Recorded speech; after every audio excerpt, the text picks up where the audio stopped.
Sebelum diperistri, Ahok ternyata pernah larang Puput jadi ajudan Nicholas Sean. Sadar umur beda setahun, was-was cinlok dengan sang anak.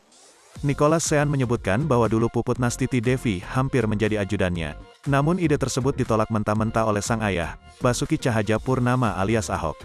Ahok tak ingin mereka cinta lokasi, mengingat umur Nicholas Sean dan Puput Nastiti Devi hanya selisih setahun. Mengapa?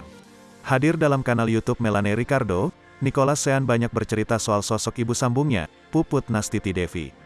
Sebagaimana diketahui, Nicholas Sean adalah putra dari Ahok. Praktis kini ia merupakan anak tiri dari Puput Nastiti Devi yang telah menjadi istri Ahok. Meski begitu, usia Nicholas Sean dan Puput Nastiti Devi tak berjarak jauh, hanya selisih 1 tahun saja. Karena fakta inilah Ahok sempat khawatir sang putra justru jatuh cinta pada Puput. Momen itu terjadi ketika dulu Puput masih berdinas sebagai polwan. Kala itu Nicholas Sean masih duduk di bangku kuliah. Sean dan Puput rupanya sempat tinggal di kawasan yang sama di daerah Depok. Karena hal tersebut, Puput pernah diajukan untuk menjadi ajudan pribadi Nicholas Sean. Dulu pas aku kuliah di UI, kan aku tinggal di Depok. Mbak Puput tinggal di Depok. Ajudannya pernah ngomong, ini Mbak Puput yang jadi ajudannya Niko aja, kata Sean seperti dilansir dari channel YouTube Melanie Ricardo. Namun usulan itu langsung ditolak oleh Ahok. Ahok mengemukakan alasan yang cukup unik. Bak sudah tahu bahwa Puput akan jadi istrinya, Ahok belak-belakan mengungkap kekhawatiran soal hubungan keduanya. Ahok khawatir jika sang putra bisa jadi malah pacaran dengan Puput. Sean pun dengan kocaknya menirukan gaya sang ayah saat mengungkap hal tersebut.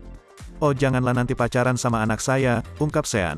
Puput akhirnya batal menjadi ajudan Sean dan justru menjadi ajudan Veronica Tan. Karena jarak usia hanya setahun, Nicholas Sean tak memanggil Puput dengan sebutan ibu, atau mama, atau semacamnya. Sean lebih suka memanggil Puput dengan sebutan kakak. Hal ini lantaran jarak usia mereka yang memang tidak banyak. Manggilnya Kak Puput, kan gak beda jauh umurnya, kata Sean. Sean juga mengakui tidak terlalu dekat dengan Puput. Meski begitu, Sean memiliki hubungan yang harmonis dengan Puput. Enggak terlalu ngobrol dekat banget, ujarnya. Sean juga merasa tak masalah jika Puput pada akhirnya menjadi istri sang ayah. Baginya, yang terpenting bisa melihat Ahok berbahagia. Selama Mbak Puput membuat ayah saya bahagia, saya juga bahagia, kata Sean.